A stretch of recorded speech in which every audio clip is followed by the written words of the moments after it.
Welcome back, ladies and gentlemen. Today we're going to be talking about finding the mean and median using a calculator. So let's get to it.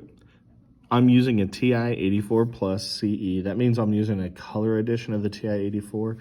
I don't necessarily recommend it just because it's a little bit more pricey.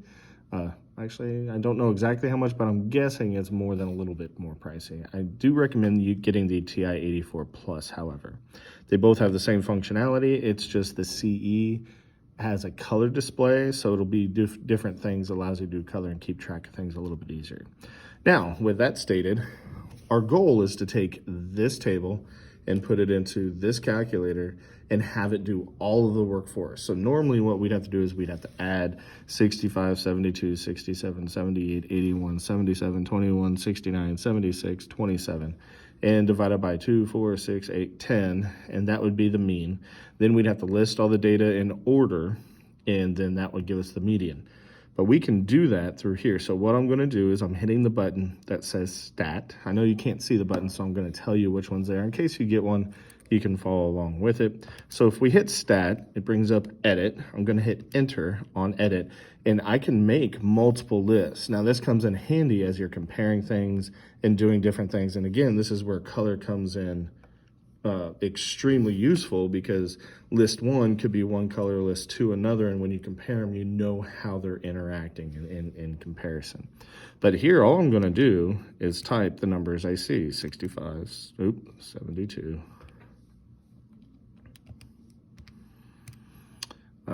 67. Another benefit of getting a calculator like this is you no longer actually have to start over. Normally, if I in that second number, when I entered it in incorrectly, I would have had to start over. So I would have hit 65 plus 75. Oops, either subtract 3 or start over. With this, I didn't have to. All I had to do was back up and then correct the entry. Okay. Now, if you look at the list in my calculator and compare it to here, you'll see that I have the same list. So now I can quit out and get back to the normal screen. And here now what I can do is I can go list, go over to math. Here's mean. I'm going to scroll down. I could hit the number 3 or I can scroll down, doesn't matter which.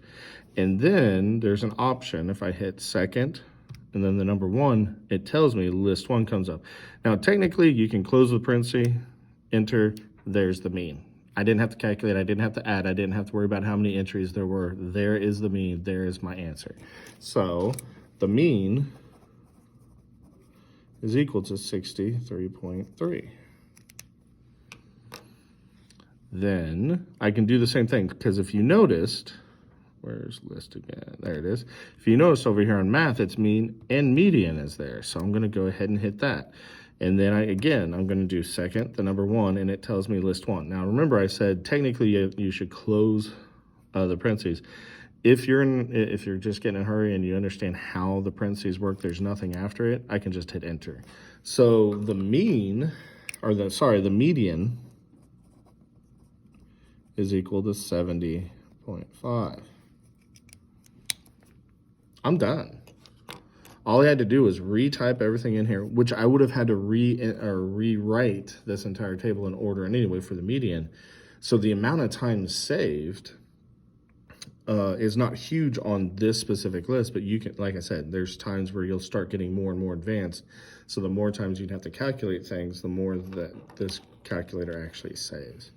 And I didn't have to remember all those fun rules on how to find the mean, find the median. It's already programmed in.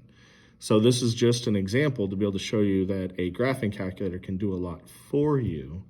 And yes, it is good to know how to do these by hand.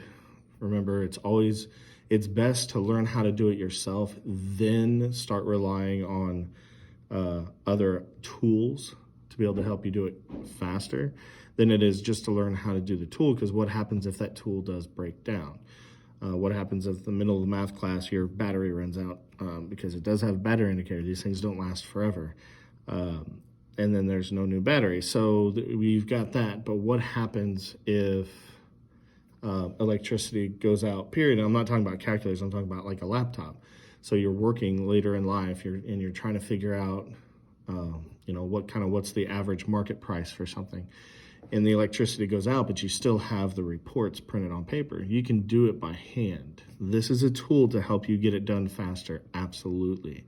But you always want to know how to do it yourself to be able to make sure you can still get things done. So, with that stated, this is how you can use a calculator, especially a TI-84 Plus, in order to find the mean or median.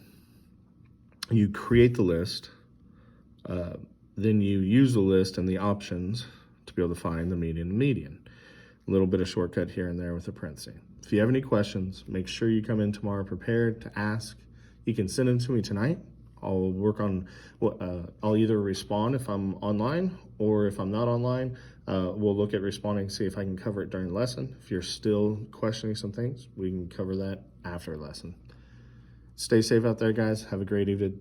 We'll see you in class.